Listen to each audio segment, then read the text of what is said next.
sera un peu dur de faire le tour du cerveau de la naissance à la mort en 10 minutes. Ne vous attendez pas à trop de profondeur, mais on va voir ce que l'on pourra faire. Merci pour l'introduction, merci de m'avoir invité. Donc, le vieillissement qu'on connaît tous, qu'on peut voir tous les jours, c'est ça. Donc, on voit le visage qui agit, qui n'en devient pas moins beau, et c'est ce qu'on peut voir de l'extérieur. Mais nous sommes à Lyon, et à Lyon, il y avait Antoine de Saint-Exupéry qui, dans Le Petit Prince, a dit que l'essentiel est invisible pour les yeux. Moi, je suis neurologue, cela ne vous étonnera pas que je ferai l'argument que l'essentiel, c'est en fait derrière la peau, et il faudra voir dans le cerveau. Comme ces jours-ci, la plupart des gens le savent, le cerveau consiste structurellement des cellules nerveuses à l'extérieur, c'est la substance grise, les neurones, et à l'intérieur, on a la substance blanche. Donc tout ça, ça ressemble bien à Internet avant le Wi-Fi, plein d'ordinateurs qui calculent avec des fibres entre les ordinateurs. Il n'y a pas que la structure du cerveau, on va y revenir. Le cerveau, il marche de façon électrique. J'espère que ça va arriver. Voilà. Il y a un potentiel d'action. Et après, chimiquement, il y a des substances chimiques qui utilisent les neurones pour se parler. Donc nous avons ces aspects-là, la structure du cerveau, l'électricité, la chimie. Le vieillissement ou la maturation du cerveau, si vous voulez, ça ne commence pas à 60 ans. Ça commence avant la naissance. Et voici une image très vieille qui date des années 1920, qui montre ce qu'on savait déjà à l'époque, notamment que les différentes parties du cerveau ne sont pas connectées, ne sont pas complètement fonctionnelles, ne sont pas branchées en même temps.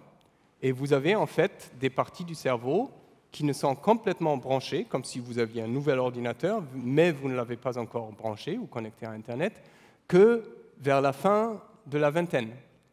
Ce qui est bien connu dans la recherche sur les couples, c'est que des gens qui se connaissent après 30 ans ont 4 fois moins de risques de se séparer que ceux qui vont se mettre en couple à l'âge de 20 ans ou moins. Tant que je sache, personne n'a fait l'étude encore pour voir si c'est directement corrélé, mais bien sûr, c'est une hypothèse intéressante. Pour regarder ce qui se passe dans le cerveau, nous avons plusieurs possibilités. Il y a en fait plein de techniques. Dans l'intérêt de la breveté, je ne vais parler que de 2.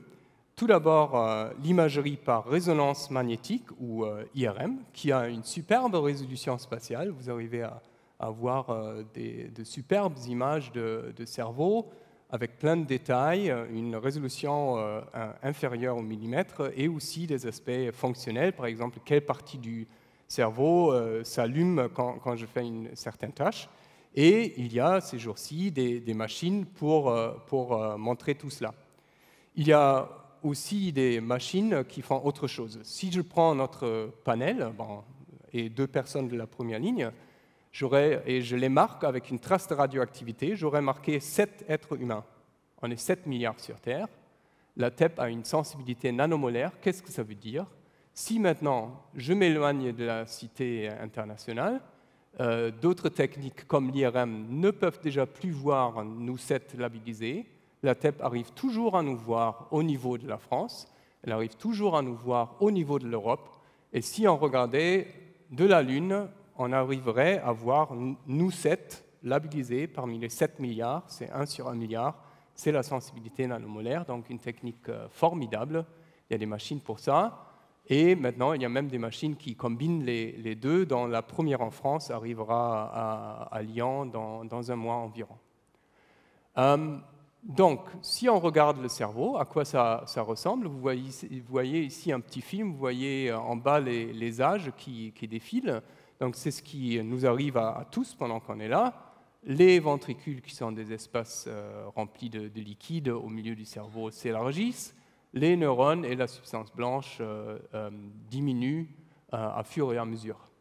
Donc, on peut regarder le cerveau aussi en beaucoup plus de détails avec des régions d'intérêt et on peut voir l'évolution du nouveau-né jusqu'à la personne âgée, voire après la mort.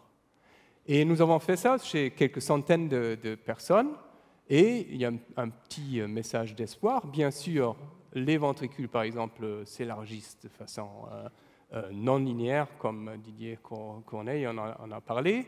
La plupart des régions diminuent de taille gentiment avec l'âge, mais il y a des régions qui restent pareilles ou qui augmentent même de taille jusqu'à l'âge que vous avez quand vous regardez ce graphe. Donc jusqu'à 50 ans environ, tout le monde pense qu'on est toujours au pic là. Ce n'est pas tout sur le cerveau, il y a aussi l'aspect de la connectivité du cerveau, on a déjà parlé des câbles. Maintenant, il y a des techniques formidables d'imagerie qui permettent de voir justement les connexions entre les cellules nerveuses grâce à l'IRM.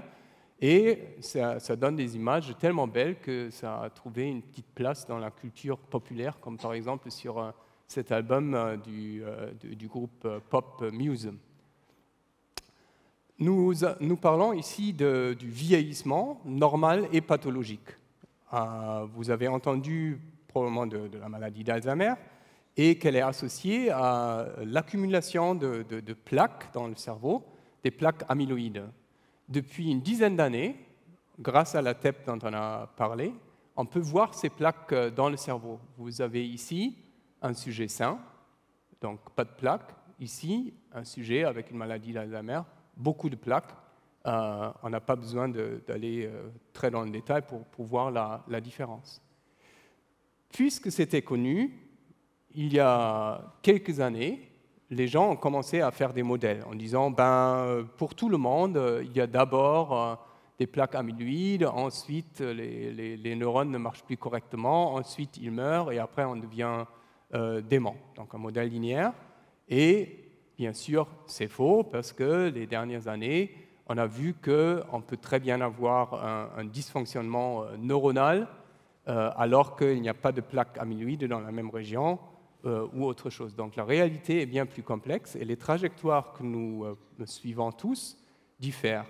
Donc les tout derniers modèles prennent en compte cette variabilité et maintenant il est admis que dépendant de notre fond génétique, de notre environnement, de ce qu'on a fait dans la vie, est-ce qu'on a fumé, est-ce qu'on a fait du sport, etc. Il y a une grande variabilité pour le même état de cerveau. Et la dernière diapo, j'aimerais bien montrer une autre trajectoire qui peut être différente entre les gens, parce que, juste comme il y a des gens qui commencent à avoir des rides très tôt, d'autres ont la peau lisse jusqu'à un âge très avancé, une partie de votre cerveau peut vieillir beaucoup plus rapidement que d'autres. Et c'est par exemple le cas de la maladie de Parkinson, quand une petite partie du cerveau vieillit plus rapidement que d'autres. Vous voyez ici sur ce graphe en bleu le trajectoire normale, donc avec l'âge, la fonction de ces cellules diminue gentiment.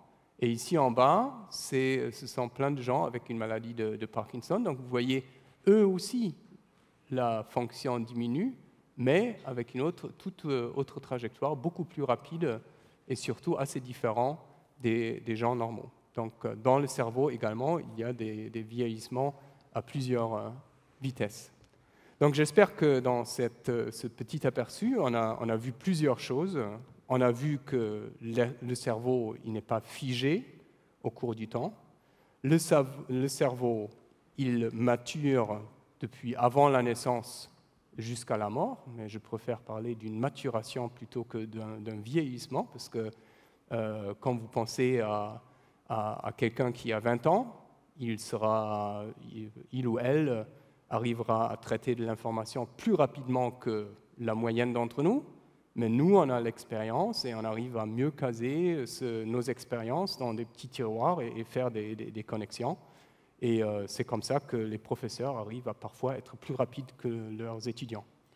Et donc sur ce, j'aimerais bien terminer et je vous remercie de votre attention.